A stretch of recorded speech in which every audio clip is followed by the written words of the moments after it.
네, 오늘 같이 말씀을 나누겠습니다. 말씀은 갈라디아서 5장 1절부터 6절까지 말씀입니다. 갈라디아서 5장 1절부터 6절까지 말씀입니다. 제가 큰 소리로 읽겠습니다. 그리스도께서 우리를 자유롭게 하려고 자유를 주셨으니 그러므로 굳건하게 서서 다시 종의 멍에를 매지 말라. 보라, 나 바울은 너희에게 말하노니 너희가 만일 할례를 받으면 그리스도께서 너희에게 아무 유익이 없으리라.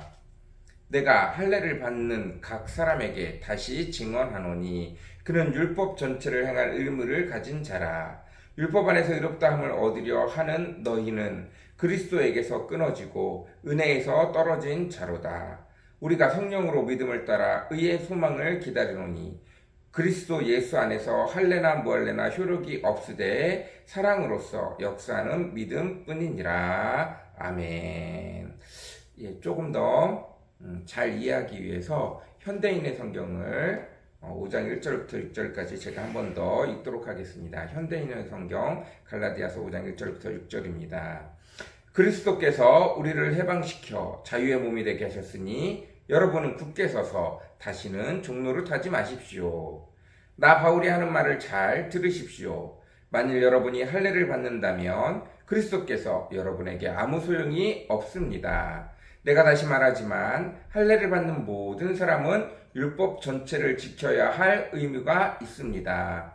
여러분이 율법을 지켜서 의롭다는 인정을 받으려고 한다면 여러분은 이미 그리스도와의 관계를 끊고 하나님의 은혜에서 떨어진 사람입니다. 그러나 우리는 성령님을 통해 믿음으로 의롭게 되기를 바라는 희망을 가지고 삽니다. 그리스도 예수님 안에서 할례를 받고 안 받는 것이 문제가 아니라 사랑으로 표현되는 믿음만이 중요합니다. 아멘. 네. 오늘은 갈라디아서 5장 1절부터 6절까지 말씀입니다. 1절, 그리스도께서 우리를 해방시켜 자유의 몸이 되게 하셨으니 여러분은 굳게 서서 다시는 종노릇 하지 마십시오. 우리는 예수 그리스도를 믿음으로 말미암아 하나님의 자녀가 되는 은혜를 얻었습니다. 그러나 우리가 율법을 다시 따르기 시작하고 율법을 통해서 내 삶을 통제해가기 시작한다면 나는 또다시 율법의 종이 되는 것입니다. 그러면 전혀 하나님의 은혜 앞에 다시 나아갈 수 없습니다. 3절, 내가 다시 말하지만 할례를 받는 모든 사람은 율법 전체를 지켜야 할 의무가 있습니다. 구약시대에 이스라엘 백성, 여호와 하나님을 믿는 사람과 믿지 않는 사람의 대표적인 특징이 뭐냐 하면 할례를 받느냐 할례를 받지 않느냐 하는 것입니다. 이스라엘 백성들이 이집트를 출애굽할 때 이스라엘 백성들이 다 할례를 받은 상태였고, 만약 이방인들, 같이 이집트에 종되었던 사람들 중에 이방인들이 이스라엘 사람들과 함께 출애굽을 하려고 할 때 이스라엘 사람들과 함께 하나님이 내리시는 10가지 재앙에서 벗어나서 이스라엘 백성과 함께 하나님 주시는 축복을 받으려고 할 때 이스라엘 백성들이 사는 집에 들어가서 그 집, 피를 바르는 그 문설주, 그 집 안에 들어가서 있어야 하나님의 재앙을 받지 않는데, 그러려고 하면 반드시 이방인들은 먼저 할례를 받고 그리고 난 다음에 이스라엘 집에 들어갈 수 있게 되어졌습니다. 이와 같이 이스라엘 백성의 은혜를 같이 누리려면 그들이 반드시 할례를 받아야 되는 것이 구약의 율법 아래에 있었습니다. 그래서 예수 그리스도를 통하여 은혜를 받은 이방인들, 사도 바울과 많은 전도자들을 통해서 예수 그리스도를 믿으면 구원을 얻을 수 있습니다 라는 은혜를 믿음으로 받은 자들이, 유대인들이 와서 야, 니네 어차피 여호와 하나님을 믿는 거잖아, 구약에 율법에 할례를 받으라고 나와 있다, 그러니까 할례를 받아라 라고 말하니까 좋은 게 좋은 거라고, 아 그래 내가 예수 그리스도를 믿었으니 구약의 여호와 하나님의 율법을 따라 할례를 받아야지, 뭐 이게 어려운 일이라고 하고 할례를 받기 시작하면 이제 점점 안식일을 지켜야 되고 11조를 내야 되고 안 해야 된다는 뜻이 아니에요. 자꾸 이렇게 매여지기 시작한다는 거예요. 그리고 끝내는 율법을 지키지 않으면 죄인인 것처럼 되어진다는 거예요. 하나님이 이미 나의 삶의 모든 것들을 예수 그리스도의 피값으로 사셨어요. 하나님 안에서 아버지의 것을 이렇게 저렇게 사용하는 것은 죄가 되어지지 않습니다. 하나님이 싫어하는 것을 할 수는 있어요. 그러나 자녀로 바라보는 것과 남이기 때문에 내 것을 건드리면 죄가 되는 것은 다른 문제입니다. 이미 우리가 믿음으로 말미암아 구원을 받은 자들이라면 더 이상 율법 안에 매여 살 필요가 없다는 것을 너무 강력하게 주장하고 있는 것입니다. 4절, 여러분이 율법을 지켜서 의롭다는 인정을 받으려고 한다면 여러분은 이미 그리스도의 관계를 끊고 하나님의 은혜에서 떨어진 사람입니다. 네, 우리가 믿음으로 은혜를 받았지만 율법을 받아들여서 그것을 통해서 내가 믿는 사람인 것을 확인하려고 한다면, 내가 하나님 앞에 속한 사람인 것을 확인하려고 한다면 이미 은혜 안에서 떨어져 버린 거라고요. 내가 무엇을 하든 하지 않든 상관없이 하나님의 자녀가 되어져서 하나님이 나를 사랑하는 자라는 것을 내가 늘 기억을 받아야 되는데, 내가 율법을 하나둘 받아들이기 시작하면 내가 행하지 못한 것들이 나의 올무가 되어지고 나의 죄책감의 무게가 되어져서 점점 하나님의 은혜에서 떨어져 버리고 죄의 무게 밑으로 나를 끌고 내려갈 수밖에 없다는 것입니다. 5절, 그러나 우리는 성령님을 통해 믿음으로 의롭게 되기를 바라는 소망을 가지고 삽니다. 우리는 우리가 잘해서가 아니라 하나님이 늘 우리와 함께 하심으로 우리의 더러움을, 우리의 연약함을, 우리의 나약함을 덮어주심으로 하나님의 은혜 안에서 하나님이 점점 우리를 의롭게 되게 하는 삶을 의로운 자로 만들어 가심을 송화하며 살아간다는 거예요. 그런데 내가 믿음을 계속해서 율법으로 바꾸어 버린다면 그 율법이 점점 우리를 죄인으로 또다시 죄의 종으로 만들어 간다는 것입니다. 그렇다면 우리는 안식일, 주일을 지키는 것, 11조를 하는 것, 선한 일을 행하는 것, 헌금을 하는 것, 선한 일을 하는 것, 예배를 드리는 것 등등의 여러 가지는 안 해도 된다는 뜻인가요? 아닙니다.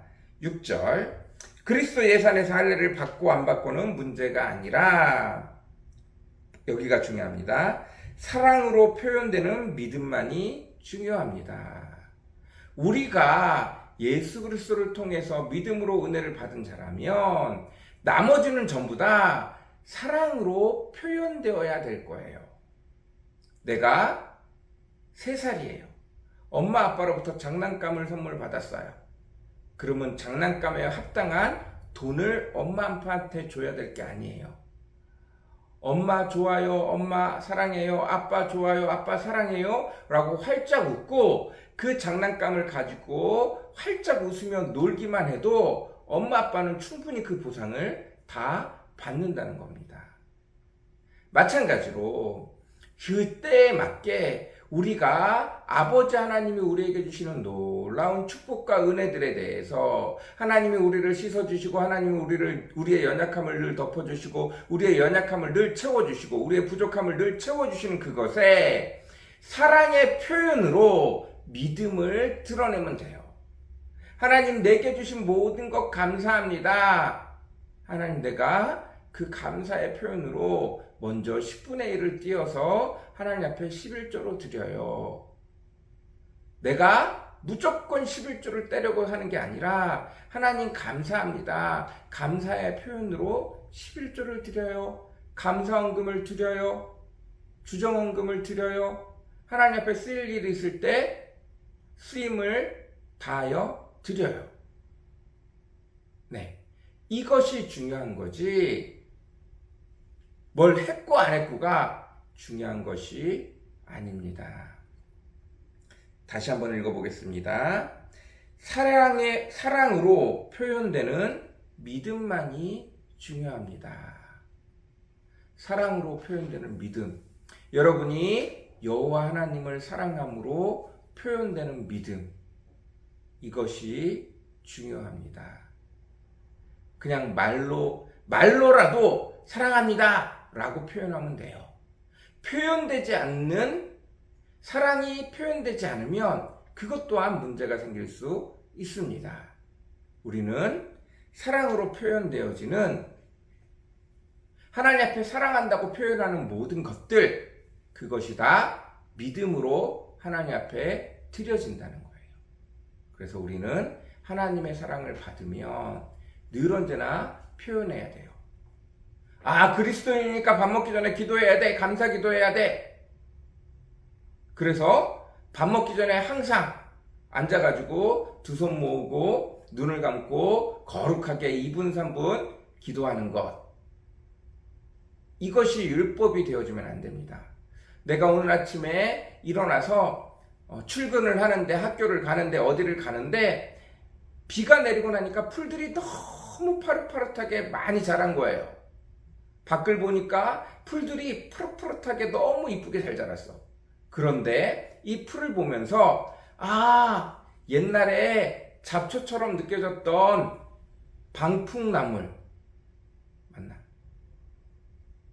방풍나물, 깻잎 옆에서 막 펴갖고 냄새가 확 나는 시골에서 맛봤던 그 방풍나물이 생각이 난 거예요. 그래서 그렇지, 옛날에 요맘때쯤 되면 비 오고 나면 깻잎이 확 자라면서 그 옆에 방풍나물도 확 자라는데 냄새가 너무 좋았어.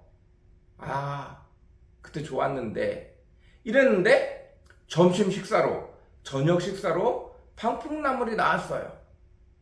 그걸 보고 너무 기쁘게 달려가고 반찬을 받으면서, 반찬을 뜨면서 젓가락으로 하나 짚으면서 하나님 땡큐, 하나님 감사합니다. 내가 오늘 아침에 방풍나물을 생각했는데 반찬으로 주시다니. 그래서 하나님 땡큐 하고 그냥 젓가락을 훅 집어 먹었어요. 내가 기도를 안 한 건가요? 아니죠. 오히려 이게 사랑의 표현이라는 거예요. 우리는 어떤 틀을 정해놓고 어떤 규칙을 정해놓고 이건 반드시 믿는 사람이니까 해야 돼. 믿는 사람이니까 하나님 앞에 밥 먹는 거 늘 감사해야 돼. 이런 게 중요한 게 아니라 늘 하나님과 교제하며 하나님이 우리에게 베푸신 은혜에 대해서 시시때때로 늘 감사할 줄 아는 사랑의 표현으로 믿음을 드러낼 수 있는, 우리가 사랑으로 표현하는 것들을 하나님이 우리의 믿음으로 받아주시니 그것들을 늘 해야 한다는 것입니다. 그것이 율법을 지키는 것보다 몇백 배 더 중요하다고 말하고 있습니다. 오늘도 그 은혜가 저와 여러분 사이에 가득하기를 간절히 사모합니다. 기도하겠습니다. 사랑과 은혜가 풍성하시고 거룩하신 아버지 하나님 감사합니다. 사도 바울이 아버지 너무너무 강력하게 이야기합니다. 가끔은 우리 마음이, 우리 생각이 아버지 하나님 굉장히 불편할 정도로까지 아버지 하나님 사도 바울이 강력하게 이야기하고 있습니다. 이것들을 잘 깨달을 수 있는 저희들 되어지길 원합니다. 누구에게도 어떤 율법을 강요할 수 없습니다. 마찬가지로 누구든 사랑의 표현을 막을 필요도 없습니다. 오히려 사랑의 표현을 더 많이 해야 하는 저희들이 되어주게 도와주십시오. 매일 우리를 사랑하셔서 우리 곁에서 한시도 떠나지 아니하시고 우리의 필요를 채우시며 우리와 대화하기를 원하시며 우리와 함께하기를 원하시는 그 인격적인 하나님, 인격적인 예수님, 인격적인 성령님과 늘 교제하며 그 사랑의 표현을 늘 이루어낼 줄 아는 저희들 되어지도록 주님 도와주십시오. 은혜 더하여 주시옵소서. 함께하여 주시옵소서. 복의 복을 더하여 주옵소서. 감사합니다. 예수님의 이름으로 간절히 기도드렸습니다. 아멘.